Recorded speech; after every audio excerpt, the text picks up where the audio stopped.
तो ये हमारा फार्माकोविजिलेंस का सेकंड लेक्चर है। फार्माकोविजिलेंस का फर्स्ट लेक्चर हमने देखा था और उसमें काफी सारी बातें हमने फार्माकोविजिलेंस के इंट्रोडक्शन के बारे में डिस्कस की थी। वैसे यहाँ पे हमारा जो ये रसायनशास्त्र का सिलेबस है सेकंड ईयर का, तो इसके अंदर फार्माकोविजिलेंस जो है हमारा एक बहुत ही छोटा सा टॉपिक है, जैसे कि इंट्रोडक्शन टू फार्माकोविजिलेंस। लेकिन उसके साथ साथ कुछ और चीजें भी हमें देखनी जरूरी है, जैसे कि it's status in India, Bharat में फार्माकोविजिलेंस का स्टेटस क्या है, specifically with reference to Ayurvedic drugs. यानी कि हम यहाँ पे ASU एंड H ड्रग्स सभी देखेंगे, क्योंकि फार्माकोविजिलेंस जो है वो सभी का एक साथ में चलता है, आयुर्वेदा, सिद्ध, यूनानी और होम्योपैथी ड्रग्स। इन सभी ड्रग्स के बारे में जो फार्माकोविजिलेंस का प्रोग्राम चलता है वो एक साथ में चलता है, तो वो देखेंगे। और उसके साथ साथ में पार्ट A, B और उसके अंदर क्या क्या ये जो फॉर्म है, जो form form part A, B है, फॉर्म पार्ट B है, जो कुछ भी है, और अभी तो ऑनलाइन फॉर्म हो गया है, तो वो सारी चीजें आज हम देखेंगे। तो इंट्रोडक्शन में हम वहाँ पे डिटेल में नहीं जाते अभी, क्योंकि ये सब तो हमने देख लिया था लास्ट टाइम। तो उसके बाद हम थोड़ा फास्ट आगे बढ़ेंगे। ये एक हायरार्की फिर से एक बार देख लेते हैं। वैसे आपको ये बहुत छोटे अक्षरों में है, तो यहाँ पे इतना पढ़ने पता नहीं चलेगा, लेकिन फिर भी मैं एक बार क्विक बता देता हूँ कि जो मिनिस्ट्री ऑफ आयुष है, हमारा पहले डिपार्टमेंट ऑफ आयुष था, जो स्वास्थ्य मंत्रालय के अंडर में आता था। लेकिन अभी ये जो है मिनिस्ट्री ऑफ आयुष, आयुष खुद एक मंत्रालय बन चुका है। तो उसके अंडर में फार्माकोविजिलेंस का जो प्रोग्राम है वो एक सेंट्रल सेक्टर स्कीम के तहत चलता है। तो जो सेंट्रल सेक्टर स्कीम है वहाँ पे फार्माकोविजिलेंस का प्रोग्राम चलता है। और उसके अलग अलग लेवल पे अलग अलग उसके यूनिट होते हैं, उसके मैनेजमेंट के यूनिट होते हैं जिसको प्रोग्राम मैनेजमेंट यूनिट या PMU से बताया जाता है। तो वहाँ पे जो है सबसे पहला जो है वो मिनिस्ट्री के अंदर खुद है ना, जो हमारी मिनिस्ट्री है वहीं पे एक प्रोग्राम मैनेजमेंट यूनिट है। फिर उसके बाद जो नेशनल लेवल कोऑर्डिनेशन सेंटर है फार्माकोविजिलेंस के बारे में, वो हमारा all India institute of Ayurveda में है, जो न्यू दिल्ली में एक आयुर्वेद का इंस्टीट्यूट है, all India institute of Ayurveda. वहाँ पे हमारा नेशनल फार्माकोविजिलेंस कोऑर्डिनेशन सेंटर है। तो देश के जितने भी फार्माकोविजिलेंस के सेंटर होते हैं, इंटरमीडिएटरी हो चाहे पेरिफेरल हो, इन सभी के बीच में कोऑर्डिनेशन करना वो वहाँ का काम होता है। तो वो जो है all India institute of Ayurveda में है। पहले नेशनल सेंटर जामनगर में था, IPGTRA में था, अभी वहाँ पे all India institute of Ayurveda में है। फिर उसके अंडर में जो आते हैं वो इंटरमीडिएटरी सेंटर्स आते हैं। तो इंटरमीडिएटरी फार्माकोविजिलेंस सेंटर्स वो जो है हमारे देश में 5 है। तो आयुर्वेद, सिद्ध, यूनानी और होम्योपैथी, इन सभी का फार्माकोविजिलेंस साथ में चलता है ना, ASU एंड H ड्रग्स। तो इन चारों ही ब्रांचेस के नेशनल इंस्टीट्यूट है हमारे देश में। आयुर्वेद का नेशनल इंस्टीट्यूट जयपुर में है। फिर सिद्ध का नेशनल इंस्टीट्यूट चेन्नई में है, तमिलनाडु में है। यूनानी का नेशनल इंस्टीट्यूट जो है वो बेंगलुरु कर्नाटक में है। और होम्योपैथी जो है उसका नेशनल इंस्टीट्यूट कोलकाता में वेस्ट बंगाल में है। तो इन चारों ही इंस्टीट्यूट में एक इंटरमीडिएटरी सेंटर है फार्माकोविजिलेंस के लिए। और इन चार के अलावा एक एक्स्ट्रा जो है वो यहाँ पे IPGT में है, जो कि पहले नेशनल सेंटर हुआ करता था, अभी वहाँ पे इंटरमीडिएटरी फार्माकोविजिलेंस सेंटर है। तो चारों नेशनल इंस्टीट्यूट और एक जामनगर का IPGT, तो वहाँ पे टोटल 5 इंटरमीडिएटरी फार्माकोविजिलेंस सेंटर हो गए, वो अभी है यहाँ पे। और ये जो मेरी स्लाइड है वो पुराना डाटा है, एक्चुअली ये मैंने all India institute of Ayurveda की जो वेबसाइट है वहां से लिया था। तो यहाँ पे लिखा है कि पेरिफेरल फार्माकोविजिलेंस सेंटर जो है 42 है ना। तो लास्ट लेक्चर में भी मैंने आपको बताया था कि ये जो 42 है इसको बढ़ा के हमारा प्राइमरी टारगेट है कि इसको 100 तक लेके जाना है। तो लास्ट ईयर जब हमने ये फार्माकोविजिलेंस का कॉन्फ्रेंस अटेंड किया था जामनगर में, तो वहां पे भी ये बताया था कि 42 है और 100 लेके जाना है। लेकिन इस साल का मतलब ईयर 2020 का जो फार्माकोविजिलेंस का कॉन्फ्रेंस हुआ ऑब्वियसली ऑनलाइन हो गया, वेबिनार में हो गया। तो वहां पे हमें ये जानकारी मिली कि ये जो है 42 में से बढ़ के अभी 72 हो चुके हैं, जो पेरिफेरल सेंटर्स है, मतलब इंटरमीडिएटरी सेंटर्स के अंदर में काम करते हैं ये। तो बहुत सारे हैं अलग अलग जो इंस्टीट्यूट होती है वहां पे फार्माकोविजिलेंस के सेंटर्स होते हैं, जिसको बोलते हैं पेरिफेरल सेंटर्स, यानी कि पूरे भारत में फैले हुए अलग अलग जगहों पे। तो उसका लिस्ट भी आप चाहे तो देख सकते हैं अगर आप इंटरेस्टेड है तो। तो वो लास्ट ईयर जो हमें फिगर मिला था वो था 42। अभी की कॉन्फ्रेंस में अभी हुई, मतलब लास्ट वीक ही हुई, एक वीक पहले ही। तो वो जो कॉन्फ्रेंस है वहां पे ये पता चला कि ये जो पेरिफेरल सेंटर्स है, पेरिफेरल फार्माकोविजिलेंस सेंटर, वो अभी हो चुके हैं 72, और वो बढ़ ही रहे हैं धीरे धीरे। जैसे नए सेंटर्स खुलेंगे तो फार्माकोविजिलेंस का काम और बढ़ता जाएगा। तो अभी ये 72 हो चुके हैं, और आगे जाके और भी ज्यादा हो जाएंगे, 100 हो जाएंगे। और लॉन्ग टर्म का टारगेट है कि हर एक आयुर्वेद कॉलेज के अंदर, आयुर्वेद हॉस्पिटल के साथ साथ एक आयुर्वेद फार्माकोविजिलेंस सेंटर भी हो। तो वो एक लॉन्ग टर्म का टारगेट है, वो भी अचीव होगा बाद में। तो फार्माकोविजिलेंस इस तरह से प्रोग्रेस कर रहा है, यहाँ तक हमने देखा था, है ना। अभी आज का हमारा टॉपिक शुरू करते हैं। तो यहाँ पे जो है ना, एडवर्स ड्रग रिएक्शन के बारे में बहुत कुछ चीजें हमने लास्ट क्लास में डिस्कस की थी, है ना। कि जो हमारी ड्रग्स होती है उसकी कुछ दुष्प्रभाव होते हैं, एडवर्स रिएक्शंस होती है, चाहे वो बहुत छोटा हो, बहुत बड़ा हो, कुछ भी हो। उसके साथ साथ एक और एक पॉइंट है, ऑब्जेक्शनेबल एडवर्टीजमेंट्स, है ना। तो आयुर्वेद की ट्रीटमेंट के नाम पे, आयुर्वेद की दवाई के नाम पे बहुत लोग एडवर्टाइज करते हैं, है ना। कि हमारे ये दवाई से वो ठीक होता है, ये दवाई से वो ठीक होता है वगैरह। तो उसमें बहुत बार सच होता है, लेकिन कई बार ऐसा होता है कि जो ऑब्जेक्शनेबल होता है, यानी कि वहां पे ऑब्जेक्शन लिया जा सके, वो सही नहीं होता, गलत ऐड करते हैं, वो गलत ऐड चलाते हैं। तो उसमें अलग अलग होती है, जैसे कि कुछ मिसलीडिंग होती है, कुछ फॉल्स क्लेम होते हैं जो बिल्कुल झूठी होती है प्रोडक्ट्स। और कुछ जो होते हैं ऐसे डिसीजेज, एलिमेंट्स, ऐसे बीमारियों का लिस्ट है कि जिसके सामने इन बीमारियों को ठीक करने के या उसको प्रिवेंशन या क्योर ऐसा करने का एडवर्टाइजमेंट करना मना है, लीगली ऐसा ऐड करना मना है।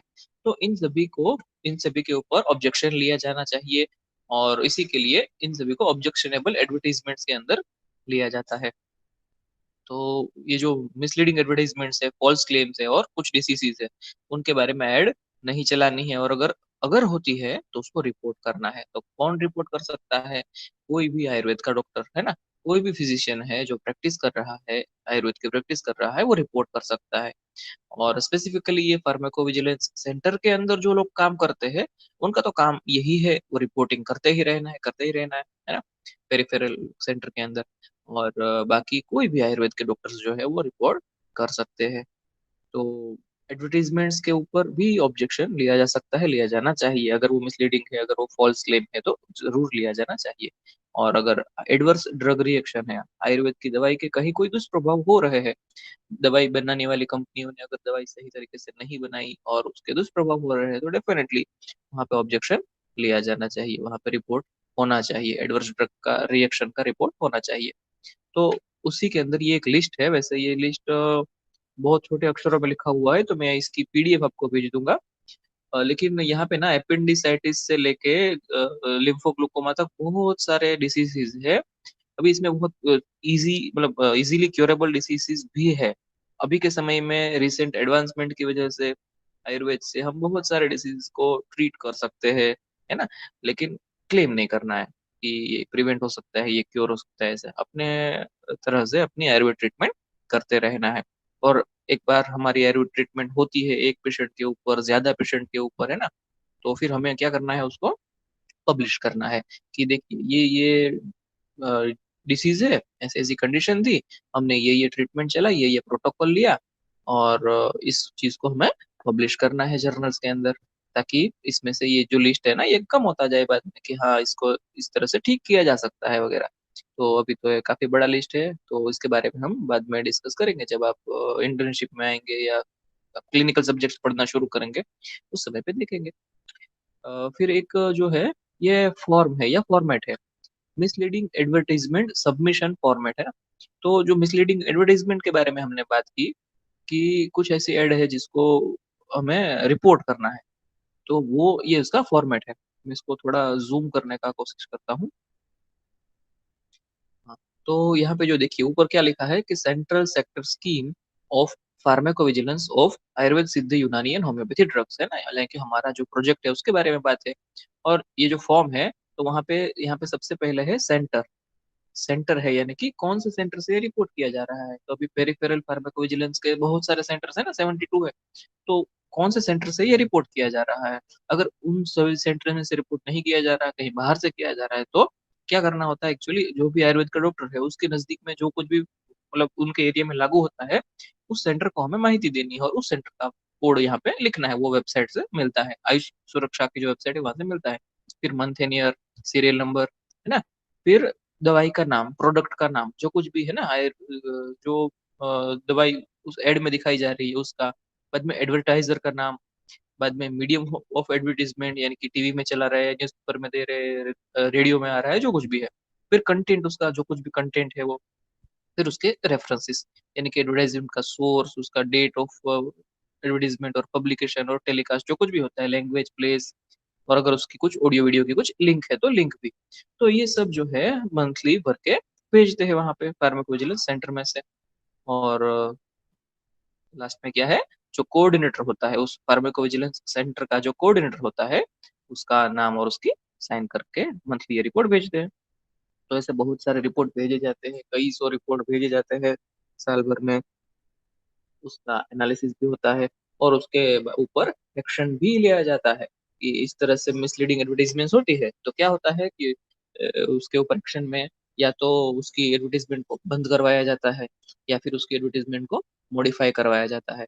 यानी कि एडवर्टीजमेंट चलेगी लेकिन उसमें जो फॉल्स क्लेम है उसको हटा दिया जाएगा, हटाना पड़ेगा, क्योंकि अगर ऐसा करेंगे तो आयुर्वेद की ही बदनामी हो जाएगी ना। तो ऐसे ही कोई भी झूठा क्लेम कर देते हैं कि हमारी ये एक जड़ी बूटी खा लो इससे वो ठीक हो जाएगा, उससे उसमें कुछ होता नहीं। तो वो तो एक बहुत ही गलत बात है। तो इसलिए उसको रोका जाता है। फिर बाद में आगे बढ़ते हैं। मिसलीडिंग, अच्छा, इसका जो डिस्क्रिप्शन है वही है जो मैंने आपको बताया। और जो स्टेप्स जो है गवर्नमेंट ने लिए है वो वाली बात है। अभी जो है एडीआर फाइल करने का फॉर्म, इसको थोड़ा जूम करते हैं। तो अगर कोई ड्रग का, कोई भी दवाई का एडवर्स रिएक्शन होता, अभी ये हमारे फॉर्म का मेन पार्ट है ना, तो इसको ध्यान से सुनिए और एक दो बार और देख लीजिए। जब आपके पास ये रिकॉर्डेड वीडियो आए तो एक बार और आराम से देख लीजिए। अभी जो ये जो है ना, ये रिपोर्टिंग फॉर्म है। यानी कि कोई भी दवाई है, कोई भी ड्रग है, उसका एडवर्स रिएक्शन होता है, तो हमें पहले तो क्या करना है, सस्पेक्ट करना है और रिपोर्ट करना है। हमें ऐसा लगता है कि ये सस्पिशियस है, यहाँ पे आयुर्वेद दवाई का कुछ रिएक्शन हुआ है, तो हम उसको एक सस्पेक्टेड देखेंगे और उसको रिपोर्ट कर देंगे। बाद में हमारे रिपोर्ट का एनालिसिस हो जाएगा, ऊपर फार्माकोविजिलेंस का जो ऊपर का सेंटर है वहाँ पे एनालिसिस हो जाएगा। तो देखिए अभी यहाँ पे एक चीजें हम देखते जाते हैं। पहले, सबसे पहले इस फॉर्म, ये पूरा फॉर्म हमें समझना है। तो इस फॉर्म के अंदर क्या क्या लिखा है सारी चीजें हम देखेंगे। सबसे पहले, personal information of the consumers, patients और ADR reporters will be kept confidential. मतलब क्या है कि जिस व्यक्ति ने ये दवाई ली है या आयुर्वेद की या आयुष की कोई भी प्रोडक्ट कंज्यूम की है, और जो व्यक्ति ये रिपोर्ट कर रहा है, उनकी पर्सनल इंफॉर्मेशन जो है वो कॉन्फिडेंशियल रखी जाएगी, वो जाहिर की जाएगी नहीं, है ना। तो वो एक बहुत ही हमारे लिए सेफ्टी की मेजर है। बाद में, all suspected reactions are to be reported with relevant details. मतलब कि जो कुछ भी ये मेडिकल टर्म हमने वहां पे लिखेंगे उसके साथ साथ रिलेवेंट बहुत सारी डिटेल्स होगी, वो सारी की चीजें, सारी चीजें हमें वहां पे इस फॉर्म में लिखनी है। क्या क्या लिखने हैं वो भी हम नीचे देखेंगे। All completed forms are to be submitted to the program coordinator of nearby center। हम जहाँ कहीं पे भी है हमारे नजदीक में जो कुछ भी ये पेरिफेरल सेंटर है, तो वहाँ पे एक प्रोग्राम कोऑर्डिनेटर होते हैं, है ना। हाँ, हमारे जैसे ही आयुर्वेद के ही कोई डॉक्टर्स होते हैं, तो उनको ये हमें सबमिट करना है पूरा फॉर्म भर के। फिर आगे देखेंगे इसके कोड, है ना। तो ए मतलब आयुर्वेद, यू मतलब यूनानी, एस मतलब सिद्धा और एच मतलब होम्योपैथी। तो यहाँ पे जो है इसके कोड है। तो Ayurveda N I code of peripheral centre, ADR number और ईयर, इस तरह से आयुर्वेद के, बाद में आईपीजीटी के, बाद में नेशनल इंस्टीट्यूट ऑफ यूनानी, सिद्धा और होम्योपैथी, मतलब ये जो पांचों ही इंटरमीडिएटरी सेंटर्स है, उनके कोड यहाँ पे दिए गए हैं। तो इस तरह से कोड। बाद में, कोड ऑफ पेरिफेरल सेंटर जो लिखा हुआ है ना, तो वो एक हर एक सेंटर का कोड होगा। तो वो वेबसाइट से मिलेगा। जैसे कि अभी 72 है तो 72 कोड्स होंगे, बाद में एडीआर नंबर जो कुछ भी होगा और ईयर जो कुछ भी होगा वो वहां पे हमें लिखना है। अभी देखिए ये पूरा ही फॉर्म हम यहाँ पे समझेंगे इसको।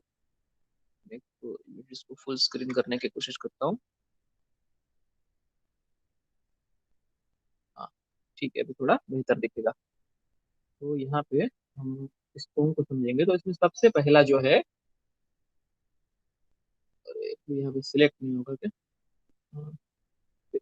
Patient consumer identification, please complete और टिक बॉक्सेस बिलो एज अप्रोप्रिएट, है ना। तो हमें यहाँ पे डिटेल्स लिखनी है पेशेंट की या कंज्यूमर की, यानी कि जो कोई भी दवाई ली है वो पेशेंट होगा, या आयुर्वेद की कोई प्रोडक्ट ली है वो कंज्यूमर होगा।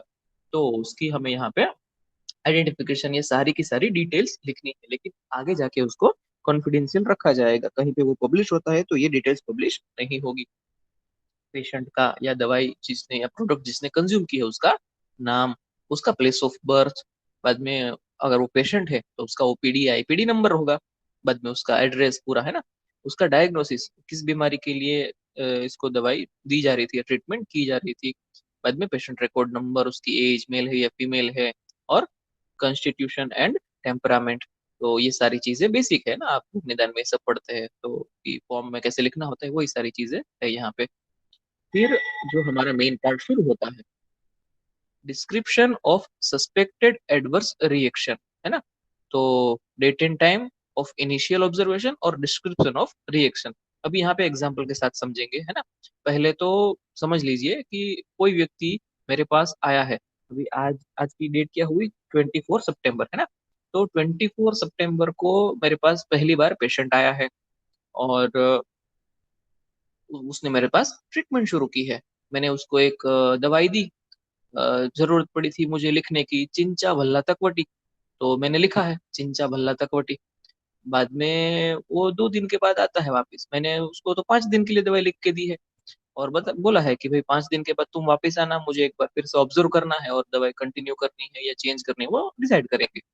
लेकिन वो 5 दिन के बाद नहीं, वो 2 दिन के बाद वापस आता है पेशेंट मेरे पास, और मुझे बताता है कि अभी मुझे पूरे शरीर में खुजली आ रही है, शुरू हो गई है खुजली। मेरा जो जिस रोग के लिए मैं आया था उसमें तो मुझे लाभ मिलना शुरू हुआ है, मतलब कि 1-2 दिन में मुझे थोड़ा जो है सिम्टम्स कम हुए हैं। लेकिन ये एक दूसरी चीज शुरू हो गई है कि मुझे अभी पूरे शरीर में खुजली आ रही है ना। तो अभी हमें क्या देखना है कि 24 तारीख को मैंने इसको ट्रीटमेंट दी, उसको 26 तारीख को 2 दिन बाद वो मेरे पास वापस आया, तो क्या बोलेगा कि कल से मुझे ये सब खुजली शुरू हुई है। तो date and time of initial observation हमें 25 तारीख या 26 तारीख जो भी लागू होती है वो यहाँ पे लिखनी है। और उसके बाद डिस्क्रिप्शन ऑफ रिएक्शन, तो यहाँ पे इन डिटेल में लिखना है कि भाई पेशेंट को सो एंड सो बीमारी थी, उसके लिए मैंने चिंचा भल्ला तक वटी प्रिस्क्राइब की थी, और उसके 2 दिन बाद वो वापस आया, और उसका जो प्रेजेंटिंग कंप्लेंट्स है वो ऐसा है कि जिस बीमारी के लिए मैंने चिंचा बल्ला तक वटी दी थी वो बीमारी के सिम्टम्स कम हो रहे हैं, लेकिन उसके साथ साथ ये पूरे शरीर में इचिंग होना शुरू हो गया है ना। तो ये पूरा का पूरा डिस्क्रिप्शन जैसे मैंने बोल के बताया वही चीजें यहाँ पे इंग्लिश में लिख देनी है। तो यही है इसका डिस्क्रिप्शन कि एडवर्स ड्रग का क्या रिएक्शन हुआ। अभी हमें पता है चिंचा बल्ला तकवटी है, उसके क्या क्या इंग्रेडिएंट्स है, उसमें क्या क्या पॉसिबल रिएक्शंस हो सकते हैं। हालांकि अभी ये यहाँ से अपना फार्माकोविजिलेंस का काम एक साइड में आगे आगे शुरू रहेगा, दूसरा अपना काम पेशेंट के बारे में भी शुरू रहेगा कि अभी पेशेंट को ये चिंचा बल्ला तकवटी से ऐसा हो रहा है, तो हमें क्या उपचार करना है, इसका शमन कैसे करना है ना, या उपशय कैसे करना है। वो हमारा ट्रीटमेंट का पार्ट तो एक साइड शुरू ही रहेगा, लेकिन उसके साथ साथ हमें क्या करना है यहाँ पे, ये रिपोर्टिंग भी साइड बाय साइड शुरू रखना है। फिर उसके साथ साथ पेशेंट की जो कुछ भी डिटेल हिस्ट्री होती है उसके बारे में, जैसे कि whether the patient is suffering from any chronic disorders, अगर कुछ है इसमें से जैसे कि हेपेटिक रीनल कार्डियक डायबिटीज या कुछ भी लिखना है ना। बाद में उसको अगर कुछ एडिक्शन है जैसे कि स्मोकिंग या टोबैको या जो कुछ भी है वो लिखना है ना। जैसे आप रोग निदान में पेशेंट की हिस्ट्री लेते हैं ना, उसके जैसा ही है, लेकिन यहाँ पे हमारा फोकस जो रहेगा वो एडवर्स ड्रग रिएक्शन के ऊपर रहेगा। बाद में हिस्ट्री ऑफ प्रीवियस एलर्जीज और ड्रग रिएक्शंस इफ एनी, है ना। अगर पहले से ही अगर है ऐसा कोई, अभी देखिए ये जिंचा वल्ला तकवटी का हमने एग्जांपल लिया है ना, तो उसी के अंदर ये आता है जैसे कि अगर उसको भूतकाल में भी पास्ट में भी पहले कभी भल्ला तक का एलर्जी हुआ है, तो अगर उसको दूसरी बार भल्ला तक दिया जाता है तो उसका एलर्जीज उसको ज्यादा होगा, उसका जो इम्यून रिस्पॉन्स है वो और ज्यादा हो जाता है। अगर ऐसा कुछ है तो हमें लिखना है वहां पे, है ना। अगर कुछ नहीं है तो ठीक है, छोड़ दे सकते हैं। लेकिन यहाँ पे पेशेंट का काउंसलिंग करना जरूरी है, उसको पूछना पड़ेगा। शायद वो लिटरेट होगा तो बहुत अच्छे से बताएगा, इलिटरेट होगा तो उसको ज्यादा पूछना पड़ेगा, कभी ऐसा कुछ हुआ था क्या, कभी ऐसी कोई दवाई ली थी क्या, है ना।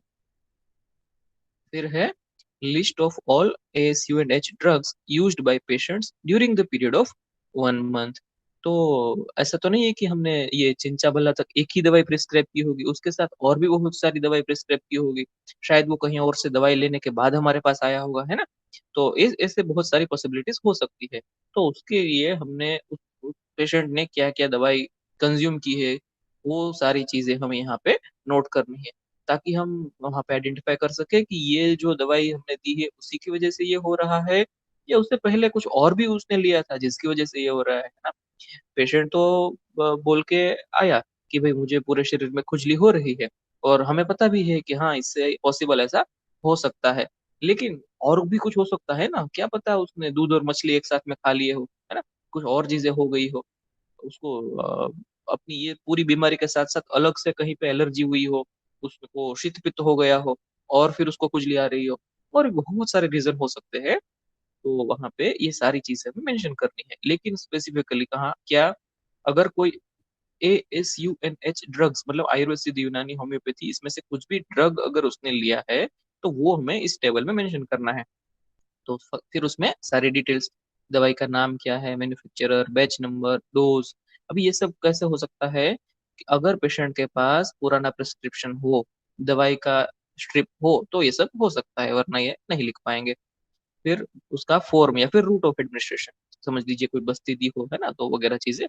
फिर डेट ऑफ स्टार्टिंग और स्टॉप कंटिन्यूड जो कुछ भी है, रीजन फॉर यूज, क्यों लिया था उसने ये दवाई, और एनी अनवांटेड अकरेंसेस। इसके अलावा और भी कुछ अनवांटेड अकरेंसेस हुए हैं तो वो भी हमें वहां पे इंक्लूड करना है इस टेबल के अंदर। फिर बहुत सारे मतलब इसमें यहाँ पे रोज दिए गए हैं। फिर आगे बढ़ते हैं, जो सिक्स्थ पॉइंट था हमारा वो देखा, फिर आगे बढ़ते हैं seventh point, list of other drugs used by patient during the period of 1 month.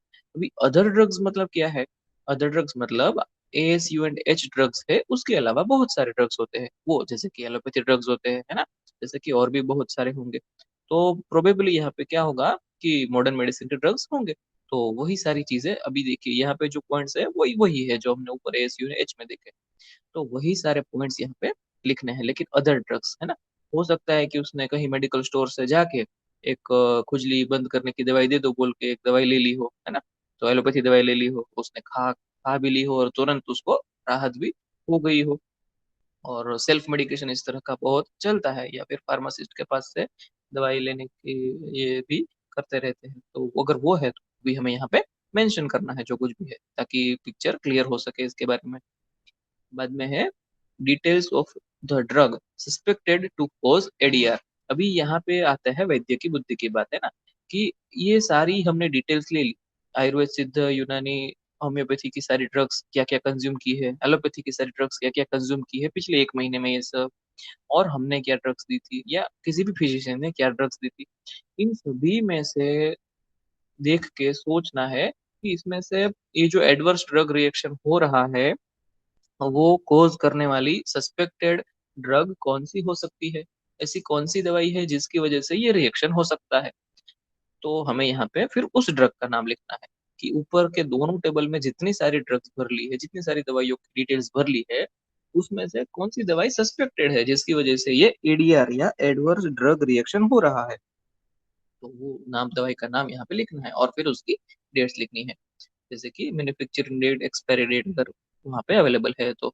ये आयुर्वेद की केस में और शायद सिद्ध यूनानी होम्योपैथी में भी शायद ऐसा होता होगा कि ये ना ये डिटेल्स नहीं होती। क्यों? क्योंकि हमारे यहाँ पे प्रैक्टिस में ऐसा चलन होता है कि जो वैद्य जो है वो खुद दवाई बना के देते हैं, या फिर खुद दवाई बना के नहीं देते लेकिन बल्क में दवाई मंगवा देते हैं, है ना?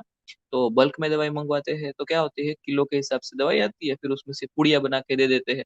तो वहाँ पे मैन्युफैक्चरिंग डेट क्या है पता नहीं होती, एक्सपायरी डेट क्या है वो पता नहीं होती, है ना? पैकिंग ही नहीं होता, मतलब कि स्ट्रिप पैकिंग, डिब्बी पैकिंग नहीं होता।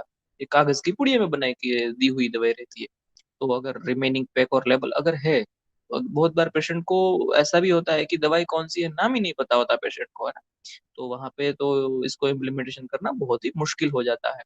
तो अगर रिमेनिंग पैक और लेबल है, अगर जो कुछ भी है तो बाद में कंज्यूम्ड ओरली अलोंग विथ, यानी कि उसके साथ साथ क्या लिया था, दूध के साथ, पानी के साथ, शहद के साथ, और कुछ भी अनुपान है तो उसके साथ, उसके बारे में लिखना है। whether any dietary precautions have been prescribed, if yes please specify, यानी कि अगर हमने उसको कुछ पथ्य पथ्य बताए गए हैं तो वो भी इसके बारे में लिखना है। हो सकता है ना कि सिर्फ ड्रग से ये नहीं होता हो, और ड्रग और पथ्य या ड्रग और हमने डाइटरी प्रिकॉशंस जो कुछ भी दिए हो उसकी वजह से होता हो, है ना? हो सकता है कि ये एडीआर ना हो, ये एक हाइड्रोजेनिक एरर हो, वैद्य की गलती हो, या फिर पेशेंट की गलती हो, या फिर परिचारक की गलती हो। जो कुछ भी हमें यहाँ पे मेंशन करना है ताकि आगे जाके उसका एनालिसिस अच्छी तरीके से हो सके। बाद में आगे बढ़ते हैं। Whether the drug is consumed under medical supervision और यूज्ड एज सेल्फ मेडिकेशन, ये एक बहुत ही इंपॉर्टेंट पॉइंट है ना? अगर मेडिकल सुपरविजन में, यानी कि डॉक्टर की निगरानी में या नर्स की निगरानी में इस तरह से कहीं तो इस दवाई का इस्तेमाल किया गया है, तो हमें बहुत सारी डिटेल्स उपलब्ध हो जाएंगी। अगर सेल्फ मेडिकेशन है तो वो एक तो डेंजरस भी होता है, और दूसरी हमें बहुत सारी इंफॉर्मेशन भी नहीं मिल पाएगी यहाँ पे। तो ये भी एक बात है यहाँ पे, यस और नो जो कुछ भी है वो बताना है। बाद में any other relevant information associate with drug use, हमारे पास और भी बहुत सारी इंफॉर्मेशन हो सकती है ना, जो इस ए से एफ तक के पॉइंट्स में फिट ना बैठती हो। कुछ ऐसा है कि इस एडीआर के बारे में, इस एडवर्स ड्रग रिएक्शन के बारे में हमें बताना चाहिए इस फॉर्म के अंदर, लेकिन इस इन सभी पॉइंट्स में उसका जवाब नहीं आता हो, तो और भी जो कुछ भी हमें इसके बारे में लिखना जरूरी लगता है वो हमें यहाँ पे लिखना है। बाद में मैनेजमेंट, अभी ये 8वां पॉइंट होगा, अभी 9वां पॉइंट। मैनेजमेंट प्रोवाइडेड और taken for suspected adverse drug reaction, है ना? तो पहले जो बात की थी हमने कि पेशेंट हमारे पास आया है कुछ भी रिएक्शन लेके, तो हमें वहां पे एक तो ये काम करना है कि फार्माकोविजिलेंस का फॉर्म भरना है वगैरह चीजें, लेकिन साथ ही साथ पेशेंट को राहत हो उसके लिए भी उसका उपशय करना है ना? तो जो कुछ भी मैनेजमेंट हमने पेशेंट को प्रोवाइड किया है, जैसे कि वो दवाई बंद करवा दी, उसके साथ उस दवाई का जो रिएक्शन हुआ है उसको ठीक करने के लिए कुछ और चीजें हमने बताई, कुछ और दवाई या कुछ और पथ्य बताया है, वो सारी चीजें जो कुछ भी मैनेजमेंट है वो हमें यहाँ पे लिखना है कि ऐसा ऐसा एडवर्स रिएक्शन हुआ है तो उसको सिम्टोमेटिक रिलीफ देने के लिए हमने ये मैनेजमेंट किया है। बाद में आउटकम, 10वां पॉइंट जो है, please indicate outcome of the suspected adverse drug reaction, ठीक अप्रोप्रिएट है ना? तो आउटकम क्या क्या है, जैसे कि अ, वो जो दवाई का एडवर्स ड्रग रिएक्शन हुआ था वो बहुत ज्यादा नहीं था, और हमने जो मैनेजमेंट प्रोवाइड किया उसकी वजह से पेशेंट रिकवर हो गया, तो टिक करना है। अगर रिकवर नहीं हुआ तो नॉट रिकवर टिक करना है। बहुत बार ऐसे आता है, ऐसे होता है ना कि पेशेंट वापस आया ही नहीं, जैसे कि समझ लीजिए कि कोई एक क्षार कर्म का केस है ना? और वहां पे वो पित्तज रोगी था, फिर भी उसको क्षार अप्लाई कर दिया, वो तो उसको तो जल जाएगा, तो फिर क्या होगा, वो पेशेंट तो आएगा ही नहीं, वापस ही नहीं आएगा, तो रिजल्ट जो है, इसका आउटकम जो है वो हमारे लिए अननोन हो जाएगा, है ना? तो अननोन टिक करना है। बहुत ही अनफॉर्चुनेट केस में कभी कभी ऐसा भी हो सकता है कि पेशेंट मर गया, है ना? तो फैटल, तो टिक करना है कि उनकी, पेशेंट की डेथ हो गई है, तो ये भी एक ऑप्शन वहां पे अवेलेबल है। और बाद में क्या है, इफ फेटल, अगर उसकी डेथ हुई, अनफॉर्चुनेट डेथ हुई है, तो फिर डेट ऑफ डेथ, कौन सी तारीख को उसकी, पेशेंट की डेथ हुई है, तो वो भी हमें यहाँ पे लिखना है। फिर आउटकम जो है सीवियर, है ना? रिएक्शन जो था वो कैसा था, माइल्ड था या सीवियर था? अगर सीवियर था तो फिर काफी सारी चीजें और हमें यहाँ पे बतानी है, जैसे कि reaction abetted after drug stop और डोज रिड्यूस्ड, जिस दवाई की वजह से रिएक्शन हुआ था या फिर सस्पेक्टेड था कि इस दवाई की वजह से रिएक्शन हो रहा है, फिर उस दवाई को देना हमने बंद कर दिया, या एटलीस्ट उसका डोज कम कर दिया, वो करने के बाद भी रिएक्शन ठीक हो गया, या फिर रिएक्शन ठीक नहीं हुआ, रिएक्शन रीअपियर्ड आफ्टर री एडमिनिस्ट्रेशन ऑफ ड्रग, बाद में वो दवाई हमने फिर से शुरू की, तो फिर से रिएक्शन हुआ क्या, है ना? वो सारी डिटेल्स हमें यहाँ पे भरनी है। जैसे कि हमने कोई एक पल्ला तक वाली दवाई जो है उसको बंद करवाई, तो उसका सिम्टम्स कम हो गए। फिर से अगर शुरू करवाई, फिर से सिम्टम शुरू हो गई, जो कुछ भी है वो सभी हमें लिखना है। ऐसा नहीं है कि उपविष्ट द्रव्यों से ही रिएक्शन हो जाएंगे, सिंपल यष्टि मधु से भी रिएक्शन हो सकता है ना? तो वो क्यों हो रहा है वो हमें ढूंढना है, और यहाँ पे सारी डिटेल्स हमें यहाँ पे लिखनी है। बाद में, was the patient admitted to hospital? If yes, give name and address of hospital. हो सकता है कि हम ओपीडी बेसिस पे ट्रीटमेंट कर रहे हो और ये रिएक्शन होने के बाद हमें हमारी आयुर्वेद हॉस्पिटल में उसको एडमिट करना पड़ेगा, तो उसकी डिटेल्स लिखनी है। अगर रेफर किया है, कहीं इमरजेंसी थी, एलोपैथी हॉस्पिटल में रेफर किया है, तो उसकी भी यहाँ पे डिटेल्स लिखनी है। जो कुछ भी है, अगर हमें उसको इन पेशेंट करना पड़ता है तो उसकी डिटेल्स यहाँ पे लिखनी है। फिर बाद में, हाँ, 11th point, any abnormal findings of relevant laboratory investigations related to the episode done pre and post episode of ADR। तो ये भी जरूरी है ना, जैसे हमने दवाई के बारे में तो इतना सब कुछ लिख दिया, लेकिन उसके साथ साथ जरूरी क्या है, रिलेवेंट लेबोरेटरी इन्वेस्टिगेशंस और उसके फाइंडिंग्स, है ना? तो अगर अभी देखिए यहाँ पे ना एक बहुत सारी स्पेसिफिकली चीज बताई गई है। एक तो हम क्या देखते हैं कि लैब टेस्ट के रिपोर्ट, लेकिन वही नहीं, यहाँ पे क्या क्या क्या फाइंडिंग्स दिखने हैं। पहला तो वो रिलेवेंट इन्वेस्टिगेशन होना चाहिए, है ना, कि ये जो कुछ भी एडीआर हुआ है, जो कुछ भी एडवर्स ड्रग रिएक्शन हुआ है, उसके पहले और बाद में बहुत सारे हमने इन्वेस्टिगेशन करवाए रहते हैं, लेकिन उसमें से जो रिलेवेंट है, इस रिएक्शन के साथ जो रिलेवेंट है, वही लेबोरेटरी इन्वेस्टिगेशन के बारे में हमें लिखना है, उसके रिपोर्ट के बारे में, उसके फाइंडिंग्स के बारे में। और उसमें भी अगर नॉर्मल है तो नहीं, लेकिन अगर कुछ एबनॉर्मल पाया जाता है तो हमें यहाँ पे मेंशन करना है।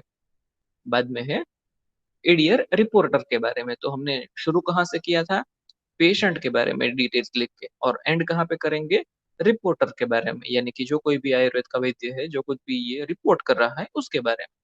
तो यहाँ पे रिपोर्टर कौन है, अभी यहाँ पे देखिए पूरा लिस्ट मिल जाता है हमें कि कौन कौन रिपोर्टर हो सकता है।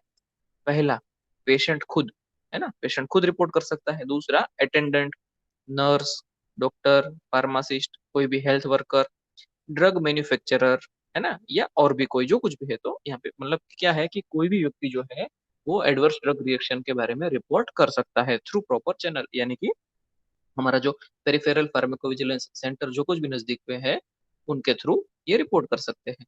फिर उसका नाम और उसका एड्रेस, उसका telephone number, mobile number, email ID, उसका कांटेक्ट जो जिस किसी भी तरह से हो सकता है, वो सब चीजें। बाद में उसकी रिपोर्टर की साइन, जो भी ये फॉर्म भर रहा है उसकी साइन और डेट। फिर इंस्ट्रक्शन दी गई है, please send the completed form to the centre from where the form is received और टू नेशनल सेंटर, है ना, यानी कि जहां से हमने ये फॉर्म प्राप्त किया है ना, किसी भी फार्माकोविजिलेंस सेंटर जो हमारा नजदीकी होगा वहां से हमें ये फॉर्म मिला होगा। अगर पेशेंट, अटेंडेंट, नर्स वगैरह, कोई हेल्थ वर्कर वगैरह, कोई ड्रग मैन्युफैक्चर वगैरह कोई है तो, है ना, और बाहर के डॉक्टर है तो, अगर सेंटर के ही डॉक्टर है तो उनके पास ही वो रहेगा, तो वहां पे ये पूरा फॉर्म भर के सबमिट करना है। और अगर वहां पे नहीं भेजना है तो हम डायरेक्टली नेशनल सेंटर पे भी भेज सकते हैं, या फिर ईमेल में भेज सकते हैं, तो ये बहुत ही इजी हो जाता है। अब ये ईमेल आईडी भी आप ध्यान में रखिए, फार्माकोविजिलेंस ayush@gmail.com, यहाँ पे हम भेज सकते हैं। अभी आगे हम उसके बारे में थोड़ा स्केलिंग देखेंगे। तो ये अभी तक हमने जितनी इंफॉर्मेशन देखी वो क्या था कि एडीआर कैसे भरना, फॉर्म कैसे भरना, उसके बारे में देखा है ना। तो अभी फॉर्म भर दिया, उसके बाद हम इसका जो स्केल है वो भी देखेंगे, है ना। Programme coordinator has to fill this scale. अभी वैसे ये आपके लेवल की चीज तो नहीं है, लेकिन हम एक इन शॉर्ट देख लेते हैं कि are there previous conclusive reports on the reactions, है ना। Did the ADR appear after the suspected drug was administered? Did the ADR improve when the drug was discontinued? A specific antagonist was administered, है ना। तो ये जो है scoring किया जाता है वहां पे इन सभी क्वेश्चंस को लेके। Did the adverse drug Did the adverse reaction reappear when the drug was re-administered? Are the alternative causes that could solely have caused the ADR? है ना, मतलब क्या है कि ये सभी क्वेश्चंस जो है, ये सारे के सारे क्वेश्चंस आंसर करने के बाद उसमें +1 +2 -1 +0 या +2 जो कुछ भी मार्किंग्स है, ये क्या है, क्राइटेरिया बना दिया है। तो इन सभी क्वेश्चंस का आंसर देने के बाद जो कुछ भी हमें फाइनल स्कोर मिलेगा इन सभी स्केल्स के ऊपर, अगर वो 0 होता है तो मतलब ये एडवर्स ड्रग रिएक्शन अनलाइकली है। एडवर्स ड्रग रिएक्शन इसी जो सस्पेक्टेड है ड्रग, उसकी वजह से हुआ है, ऐसा नहीं है। अगर हमें फाइनल स्कोर जो है वो 1 से 4 मिलता है, तो पॉसिबल है कि जिस दवाई का वो हमने सस्पेक्ट किया है, उसकी वजह से ही रिएक्शन हुआ है। अगर इन सभी का फाइनल स्कोर हमें 5 से 8 मिलता है, तो प्रोबेबली इसी की वजह से हुआ है।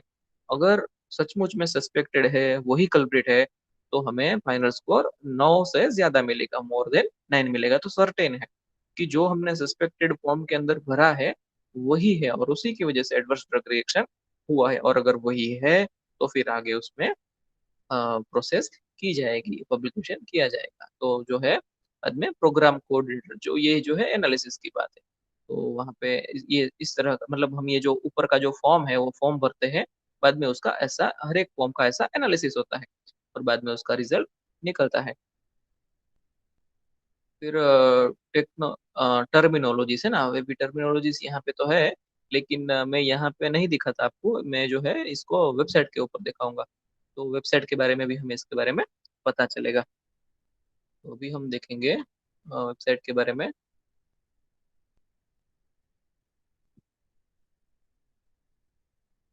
मिनट पहले आपको एक यूआरएल दिखा देता हूँ।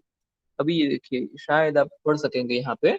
ये जो वेबसाइट है इसका यूआरएल क्या है, आयुष सुरक्षा है ना। तो यहाँ पे बड़े अक्षर में भी दिखेगा आयुष सुरक्षा। तो ये आयुष सुरक्षा .com ये ऐसी वेबसाइट है। ये हमारे आयुर्वेद, सिद्ध, यूनानी, होम्योपैथी, इन सभी ड्रग्स के बारे में जो फार्माकोविजिलेंस होता है, उसकी वेबसाइट है। और यहाँ पे हम ऑनलाइन भी इसको रिपोर्टिंग कर सकते हैं। तो अभी ये सब चीजें मैं हटा देता हूँ, फुल स्क्रीन कर देता हूँ ताकि थोड़ा बेहतर दिखे। तो अभी देखिए, ये फार्मेको विजिलेंस ऑफ आयुर्वेद, सिद्ध, यूनानी एंड होम्योपैथी ड्रग्स है ना, तो उसके बारे में बताया गया है। अभी यहाँ पे इस वेबसाइट के अंदर क्या क्या चीजें हैं, उसमें से भी खास करके आपके जानने योग्य क्या क्या चीजें हैं, वो एक बार देख लेते हैं। तो इंट्रोडक्शन वगैरह सारी चीजें यहाँ पे बताई गई है ना, आप वेबसाइट खोलिए, देखिए, पढ़िए, है ना, तो पता चलेगा।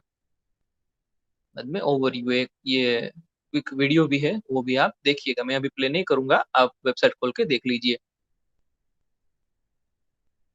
बाद में ये एक कोट है, effect of the treatment always depends upon proper judgment of factors including right time and dose etc। तो आपने वैसे ये पढ़ा ही होगा सही समय। और बाद में हम इसके अंदर देखेंगे हमारा जो मेन कंसर्न है। तो देखिए, अभी यहाँ पे अबाउट और you education, reporting, contact blog, बहुत कुछ है। तो हम यहाँ पे देखेंगे रिपोर्टिंग। तो अभी देखिए, रिपोर्टिंग के अंदर जब हम जाते हैं, तो reporting form for suspected ADR, national pharmacovigilance programme for Asian age drugs है ना। तो क्या क्या है, personal information will be kept confidential, all suspected reactions are to be reported with relevant details. जो हमने उस फॉर्म में, कागज वाले फॉर्म में देखा था, वही सारी चीजें वेबसाइट के ऊपर है। To know your centre code click here, तो ये खोलेंगे तो हमें सेंटर का कोड मिलेगा, हमारा जो भी नजदीकी पेरिफेरल सेंटर है उसका कोड हमें यहाँ पे मिलेगा। अभी देखिए, यहाँ पे डायरेक्टली ऑनलाइन हम फॉर्म भर सकते हैं, जैसे कि ट्रीटमेंट टाइप हमें सिलेक्ट करना है, आयुर्वेद, सिद्ध, होम्योपैथी, यूनानी है ना। बाद में सेंटर कोड, तो ये बहुत सारे सेंटर कोड है, तो वो हम सिलेक्ट कर सकते हैं। बाद में जो हमने उस फॉर्म में भरा था, वही सारी चीजें, जैसे कि पेशेंट का पूरा नाम, उसका place of birth, OPD IPD अगर है तो, है ना, उसका एड्रेस के बारे में सारी डिटेल्स, उसका रिकॉर्ड नंबर, उसकी एज, जेंडर, मेल फीमेल, है ना, डायग्नोसिस और कॉन्स्टिट्यूशन, टेम्परामेंट। बाद में डिस्क्रिप्शन ऑफ एडीआर, तो ये हमने देखा था ना, date and time of initial observation, description of reaction है ना। तो जो कुछ भी डिस्क्रिप्शन है वो हम यहाँ पे पूरी डिटेल में लिख सकते हैं। बाद में अगर कोई क्रोनिक डिसऑर्डर अगर था तो, है ना, तो जो कुछ भी है, मतलब वो हमने जो फॉर्म कागज में भरने के बारे में देखा था, वही चीजें सारी यहाँ पे है।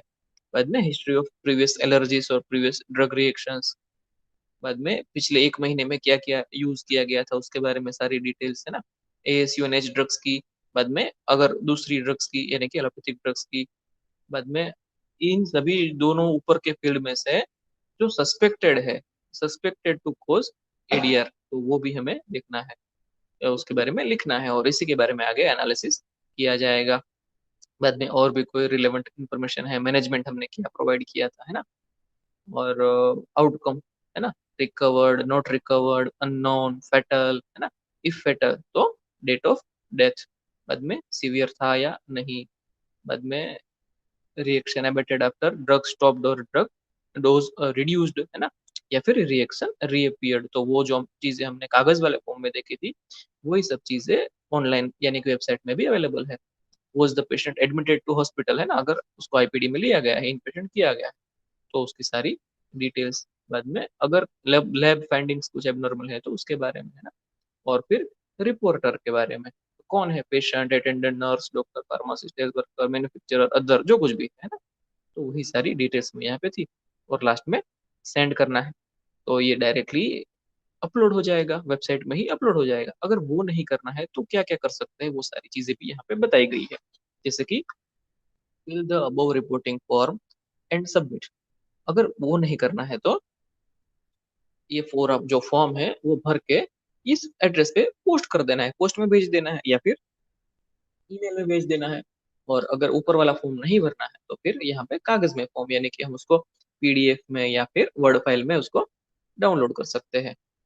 और अगर ऐसा है कि हमें PDF और वर्ड फाइल में यानी कि कागज में हमने फॉर्म भरा है, तो फिर हम उसको यहाँ पे अपलोड भी कर सकते हैं। तो बहुत सारे मतलब जो भी पॉसिबल वेज है, सारे ही सारे possible possible ways ADR filing करने के यहाँ पे इंक्लूड किए गए हैं। ईमेल में भेज दो या पोस्ट में भेज दो, या यहीं पे इजीली फॉर्म सबमिट कर दो है ना, या फिर यहाँ पे फॉर्म कागज वाला फॉर्म यहाँ पे अपलोड कर दो, जो कुछ भी है सारी चीजें हम यहाँ पे कर सकते हैं। तो ADR रिपोर्टिंग के बारे में हमने ये सब चीजें देखी। अभी कुछ और चीजें हम यहाँ पे देखेंगे, एक जाते हैं एजुकेशन के अंदर है ना, तो एजुकेशन के अंदर जो है ट्रेनिंग प्रोग्राम, अभी देखिए हाँ यहाँ पे हम देखेंगे who can take part in the training, pharmacovigilance की ट्रेनिंग के अंदर है ना। तो पहला जो है graduate, post graduate, research students of AYUSH, तो आप भी ले सकते हैं ना, अगर कोई ग्रेजुएशन का स्टूडेंट है, PG स्टूडेंट है, या फिर कोई PhD का स्टूडेंट है, वो सभी इस ट्रेनिंग को ले सकते हैं। बाद में regulatory personal from Ayush pharmaceutical industry, यानी कि दवाई बनाने वाले मैन्युफैक्चरर जो है उसमें अगर कोई रेगुलेटरी पर्सनल है वो, technical person from drug regulatory authority अगर वहां पे कोई है वो, और आयुष के एकेडमिशियंस यानी कि आयुर्वेद के टीचर्स, वो भी यहाँ पे ट्रेनिंग ले सकते हैं। तो ट्रेनिंग मतलब कैसे होती है, तो जैसे कि लास्ट ईयर मैंने अटेंड किया था, तो वहाँ पे जामनगर में जो फार्माकोविजिलेंस का कॉन्फ्रेंस हुआ, वो 2 दिन का कॉन्फ्रेंस था, लेकिन वो 2 दिन के कॉन्फ्रेंस से पहले एक दिन उसका वर्कशॉप था। तो वहाँ पे टोटल प्रोग्राम 3 दिन का था, तो मैं तीनों दिन के लिए गया था। तो क्या होता है, एक था प्री कॉन्फ्रेंस वर्कशॉप, वर्कशॉप मतलब आज मैं आपको जो सब चीजें सिखा रहा हूँ, तो वही सब चीजें मुझे वहां पे सिखाई गई थी, तो इस तरह से वहां पे ट्रेनिंग होती है। और बाद में कॉन्फ्रेंस थी, तो उसमें जो कुछ भी अपडेट्स होती है वो पता चलती है। What would be the expected outcome of the training, अगर आपको ये ट्रेनिंग मिलती है तो आउटकम एक्सपेक्टेड क्या हो सकता है ना, तो क्या क्या है, able to strengthen the skills and understand basic requirement of good pharma practices in ASUNH drugs, तो आयुर्वेद में भी गुड फार्मा प्रैक्टिसेस होनी चाहिए, जैसे हम GMP देखते हैं वैसे ये GPP। बाद में able to correctly compile and interpret analytical data and data integration, तो अभी आपने ये फॉर्म के अंदर बहुत सारी चीजें भर दी है ना, तो वो क्या है, वो डेटा है, उसी को बोलते हैं कि ये सब डेटा है। तो उस डेटा का एनालिसिस, उस डेटा का इंटरप्रिटेशन करना और सही तरीके से करना, ये सीख पाए, कौन सीख पाए, हम सभी, ये जो ट्रेनिंग ले रहे हैं वो सभी, वो इस ट्रेनिंग में सिखाया जाता है। फिर आगे क्या है, be aware in the field of drug standard development with regard to regulatory aspects in present scenario, तो ये जो है अभी आपको उतना समझ में शायद ना आए, लेकिन PG करेंगे तो डेफिनेटली समझ में आ जाएगा। या फिर आपको अपने 4th ईयर में जैसे रिसर्च मेथोडोलॉजी पढ़ेंगे, मेडिकल स्टैटिस्टिक्स पढ़ेंगे, तब भी ये समझ में आ जाएगा कि जैसे कि कोई भी दवाई होती है तो उसका एक स्टैंडर्ड डेवलप करना ज़रूरी होता है। तो हमारे जो रेगुलेटरी एस्पेक्ट्स है, उसके अनुसार यहाँ पे दवाई का स्टैंडर्ड डेवलप करना है ना? तो उसके बारे में सारी अवेयरनेस मिलेगी यहाँ पे जो ट्रेनिंग लेंगे उसके थ्रू, है ना? तो बाद में फार्माकोविजिलेंस और उसकी नीड, है ना? तो वो तो हम सब पहले लेक्चर में ही देख चुके हैं। फिर उसके बाद है ये असेसमेंट टर्म्स और ग्लोसरी ऑफ टर्म्स, वो थोड़ा एक बार देख लेंगे। तो असेसमेंट ऑफ टर्म्स जो है, पहले एक बार ग्लोसरी देख लेते हैं। असेसमेंट तो वैसे हमने देखा ना।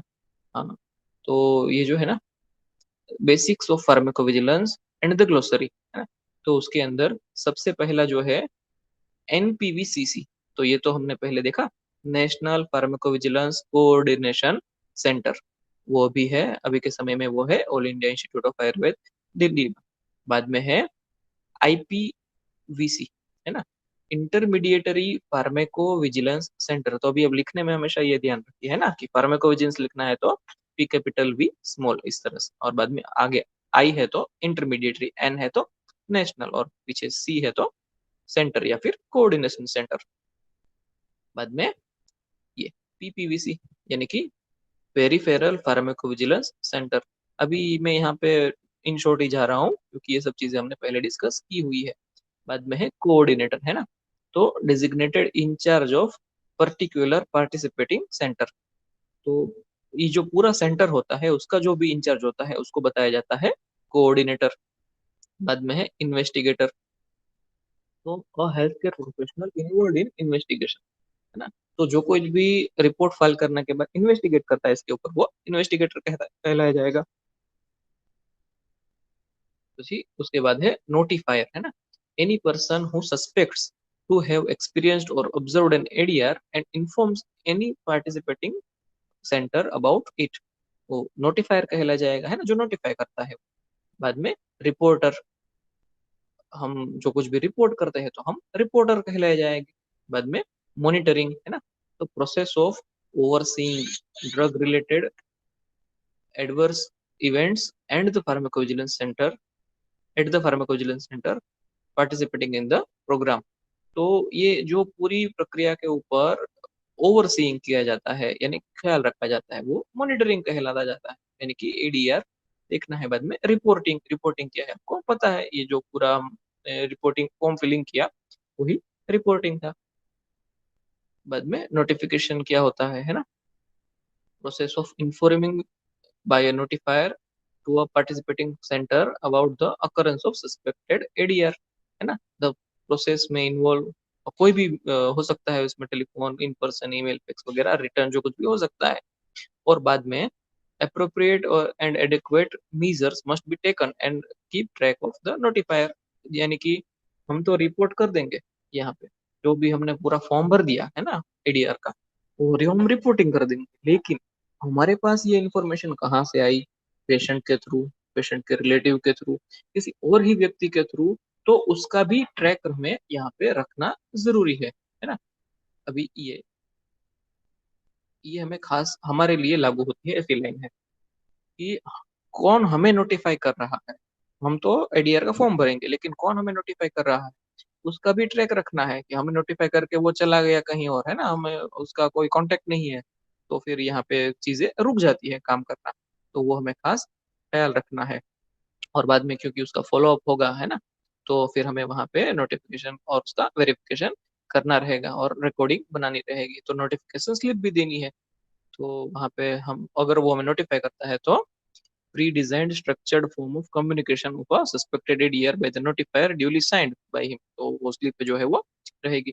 बाद में एडीआर फॉर्म, है ना, तो ये फॉर्म क्या है ये आप जानते हैं, बाद में उसका ऑडिट, फिर उसकी confidentiality, side effects, adverse event, है ना, ये बहुत सारी चीजें हैं। तो जब आप सचमुच में इसका फॉर्म भरना शुरू करेंगे तो उस समय पे आपको इसके बारे में पता चलेगा। बाद में है असेसमेंट टर्म्स, जो हमने पहले नहीं देखा था, है ना, तो जो हमने स्कोरिंग देखे थे, 9 से ज्यादा है तो वो क्या होता है, सर्टेन। तो ये सर्टेन के बारे में क्या क्या डिस्क्रिप्शन दिया गया है, प्रोबेबल, अगर वो 9 से कुछ कम है ना, सात या नौ इस तरह से होता है तो वो प्रोबेबल बाद में, पॉसिबल बाद में, अनलाइकली अगर वो जीरो होता है तो अनलाइकली। फिर उसी तरह से वहां पे बताया गया है कि कंडीशनल, अनएसेसेबल या उसको असेस नहीं किया जा सकता इस तरह से, या फिर कॉजालिटी असेसमेंट है ना। तो ये सब अभी आपके काम की चीजें नहीं है, लेकिन आपके काम की हो जाएगी कब, जब आप फोर्थ ईयर में आएंगे, जब आप इंटर्नशिप में आएंगे और फार्माकोविजिलेंस के फील्ड में ही थोड़ा आगे बढ़ेंगे, तो फिर ये सारी चीजें आपको उपयोग में आ जाएगी। और ये जो आयुष सुरक्षा है उसकी वेबसाइट के ऊपर ही बताई गई है। और ये जो फॉर्म के अंदर नीचे जो लाइन में लिखा था ना, उसी का टेबल बना दिया गया है यहाँ। तो जो है वो हमें स्केल देखना है, the following standard categories of frequency are recommended. तो यही सारी चीजें हैं। तो आप जब भी फ्री टाइम आपको मिले, अभी नहीं एग्जाम के बाद भी, लेकिन आपको अब जब आप प्रैक्टिस में उतरेंगे तो आपको काम में आएगी ऐसी चीजें। तो वेकेशन में या कभी भी ये जो वेबसाइट है इसको विजिट करिए, आयुष सुरक्षा, है ना। और उसमें क्या क्या चीजें हैं एक्सप्लोर करते रहिए। क्योंकि अभी जो है ना, एक चीज मैं आपको बताना रह गया, ऊपर होगा शायद। अ, जैसे ये एडीआर जो है ना, एडवर्स ड्रग रिएक्शन, उसके बारे में जितना फोकस किया जाता है उतना ही फोकस अभी बता दिया जाता है मिसलीडिंग एडवर्टीजमेंट्स के बारे में भी। तो जो मिसलीडिंग या ऑब्जेक्शनेबल एडवर्टीजमेंट है, वो चाहे मिसलीडिंग हो चाहे फॉल्स क्लेम वाली हो, जो कुछ भी है, तो उसके ऊपर भी उतना ही फोकस किया जाता है। तो हमारे हमारी प्रैक्टिस में ये खास ख्याल रखना है कि हम इसके अंदर ना आ जाए, हम अपने क्लिनिक की कोई ऐसी एड ना निकाले कि जिसकी वजह से वो ऑब्जेक्शनेबल हो जाए, है ना। तो उसके अंदर तो था, ये जो है ना मिसलीडिंग एडवर्टाइजमेंट्स के बारे में, ये लास्ट ईयर ये बताया गया था। और दूसरा है, एक मैंडेट निकाला गया है जो ड्रग मैन्युफैक्चरर्स के बारे में है। तो अगर हम आयुर्वेद की दवाई बनाते हैं ना, हम रसशास्त्र वैशज्य कल्पना में तो ये करते हैं कि आयुर्वेद की दवाई बनाते हैं, तो उसके लिए भी फार्माकोविजिलेंस के साथ अकॉर्डेंस में चलना, उसको फॉलो करना जरूरी है। तो जो ये ड्रग्स एंड कॉस्मेटिक एक्ट्स है उसके अनुसार उसको ध्यान में रख के फिर दवाई को मैन्युफैक्चर करना होता है। तो ये जो डीएनसी एक्ट है वो अभी हम पढ़ेंगे हमारे ये वैशज्य कल्पना के पार्ट बी के सिलेबस के अंदर। तो उसके बारे में डिटेल हम कल के लेक्चर में, कल जो आपको रिकॉर्डिंग मिलेगा तो उस समय पे देखेंगे। तो यही सारी चीजें थी। और यहाँ पे हमारा फार्मेको विजिलेंस का ये जो टॉपिक है उसका दूसरा लेक्चर के साथ ये खत्म होता है। ठीक है, तो अभी मैं ये रिकॉर्डिंग बंद कर देता हूँ।